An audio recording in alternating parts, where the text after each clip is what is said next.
Hi, this is Anthony. Welcome back to my show. Let's launch right into this week's Cooper Q&A. The first one is a skeptical comment about Richard Floyd McCoy being the Cooper skyjacker. Chris says that the fact that McCoy was in Las Vegas the day after the skyjacking raises eyebrows. I, of course, agree. As I point out in every video that I do concerning McCoy, which usually touches upon almost every video that I do, after seeing Dan Gryder's first video, I was convinced that it looked like McCoy definitely was Cooper. And I made a video stating as much. I mentioned that people responded and pointed out the holes in that theory, and because I try to keep an open mind on everything, I saw their point. And certainly, if you watch Dan's second video with an open mind, you'll see that McCoy theory has more holes in it than a block of Swiss cheese. But that being said, there are a lot of very ardent partisans of the McCoy being Cooper theory. And again, I respect them because I once was lightly in their camp, and I think that perhaps if they just have more of an open mind, they might realize some of the problems with that theory. So my understanding is that there are receipts associated with McCoy being in Las Vegas the day after the skyjacking. When I went to research whether I could find more information about the receipts or images of them, after a brief search, I couldn't find any. Not that there aren't any out there, but I didn't find any. But I did read a couple news articles about McCoy concerning his trip supposedly to Las Vegas after the skyjacking and then returning to Provo, Utah. So these are ones supporting the theory that McCoy was Cooper. What is interesting is that some sources state that McCoy lost all the Cooper money, and that's why he had to do the second skyjacking, which of course is the one that we know that he did and that he was eventually caught and prosecuted for. Other sources state that he lost only 3 bundles of the money, which were found on Tina Bar, and we'll discuss that more later on in the discussion. But that he retained the rest of the money, went to Las Vegas to launder it through casinos, and then drove up to Provo, Utah, where he lived. And by the way, my understanding is that the FBI had sent a list of serial numbers to places like casinos to try to intercept anyone trying to launder the money. One source that I found states that he then paid off all the family debts and lived the high life for a while, and that's after the Cooper skyjacking. I'm not sure if that's correct, because a few months later he's having to demand $500,000 as a ransom, supposedly because the family was in such dire straits. And the theory that after the Flight 305 skyjacking in November, that McCoy was able to land successfully during rain and extremely cold temperatures in the dark, presumably with most of his money, then quickly rendezvous with somebody, presumably his wife, and then they drive from the Portland-Vancouver area down to Las Vegas, either launder the money or establish some type of alibi with credit cards or gas receipts and or telephone records, and then return to Provo, Utah, seems like a bit of a stretch, both logically and as far as being able to cover that much distance in a short period of time. Again, as I always have to point out, there are extremely few details which are rock solid to the point where they could be taken to a court of law and accepted as an absolute fact. Even the tie supposedly was not noted by the FBI as being obtained on the plane, but perhaps was found in their Seattle evidence room later. But to end, if anybody can point out a link that shows photos of these supposed receipts, I would appreciate it. Thank you, and thank you, Chris, for your comment. Next comment is from Detonate Club Stompers, who from time to time posts a comment to my videos. I thank you for that. Here, Detonate disagrees with me about what I say about the tie situation, but I'm not quite sure what it is that he or she is disagreeing with. But to recap my thoughts on the tie, I believe that the tie that the FBI and researchers believe had belonged to the Flight 305 skyjacker was likely the one that he was wearing and that he left behind.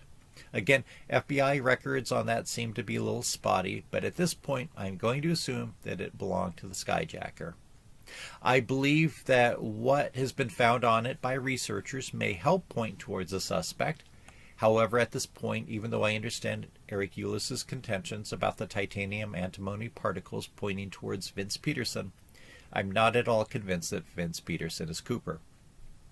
My understanding is there's some DNA on the tie, as I point out a few things concerning men's wearing ties. I think we all agree at the time many men wore ties to work, including people who worked in and around high-tech and industrial facilities.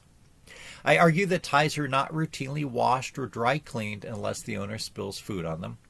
And since it's a clip-on tie, it's convenient to take off if one's going to be eating something where they might be spilling food on it.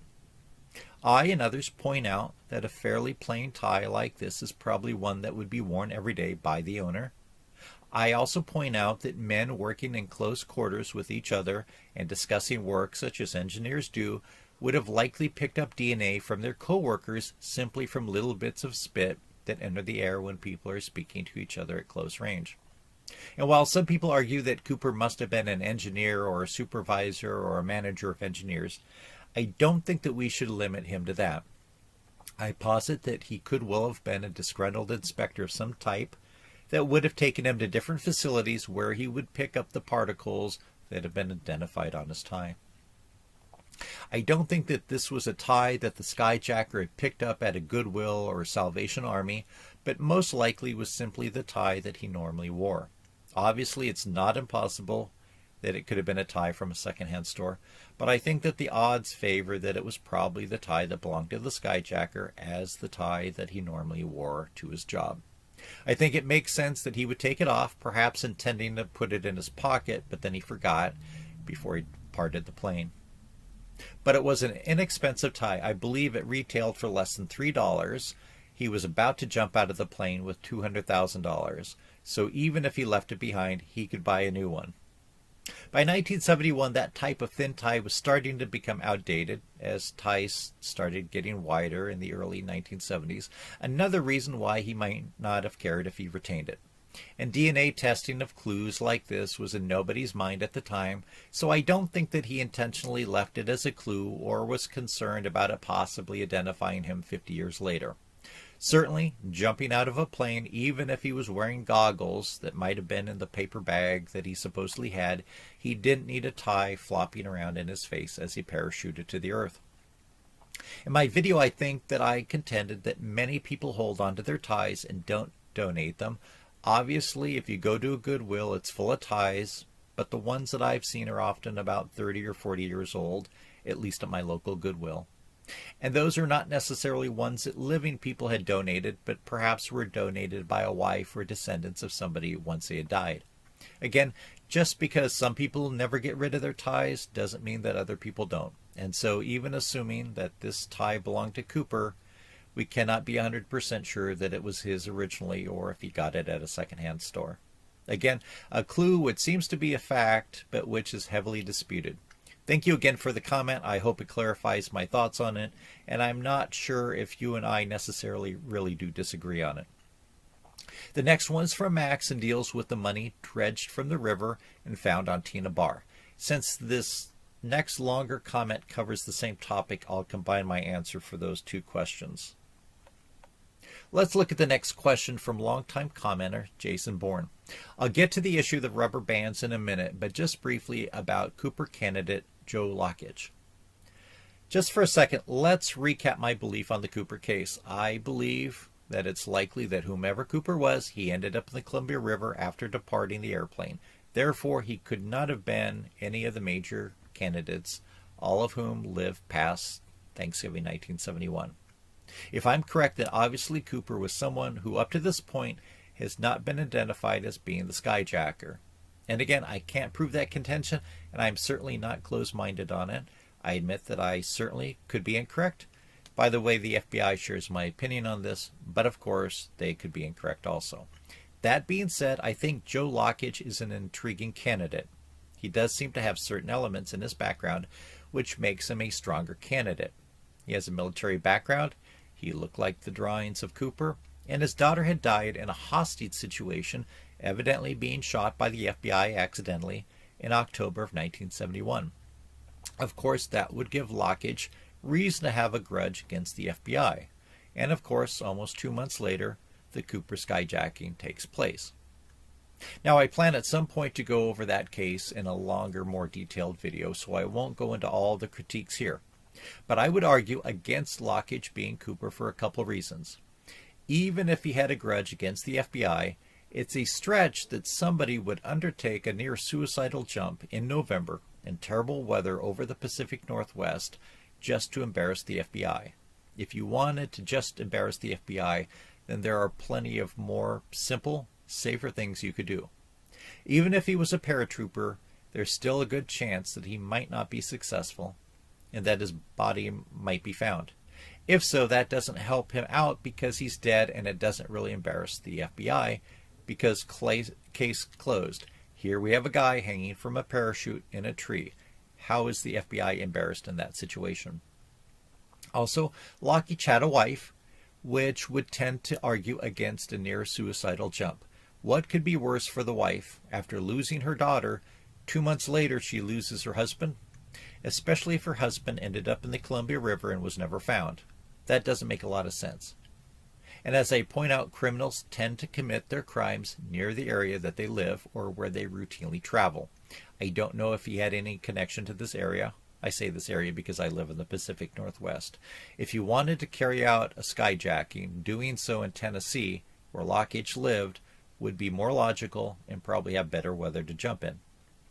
Also, Lockich and his wife sued the FBI concerning the loss of their daughter, and they won the lawsuit in a monetary settlement from the Bureau. So, even though some circumstantial evidence looks good as far as him tying him to the Cooper case, I don't believe that he was Cooper. Again, I'll make a much longer video on it at some point in the future. As far as the rubber bands on the packets of money, here's what we know, partly based on the last thing that the flight attendant saw. Cooper had requested a very specific type of bag so that he could have the money in it and secure when he jumped. He was not given what he wanted, but it sounds like just a canvas bank bag. He had to cut cords off of one of the parachutes that he didn't use, and then he used those to tie up the bag of money and then tie that bag to himself. That's what Tina Mucklow reported. So it's strongly believed that the bag of money was tied to Cooper when he jumped. And as I've stated already, I believe that he ended up in the Columbia River. It could be that his chute did not even open up for whatever reason. Again, it was extremely dark. It was raining, even though some people dispute that. I have provided evidence in other videos showing the weather conditions on that day from various weather stations in the region.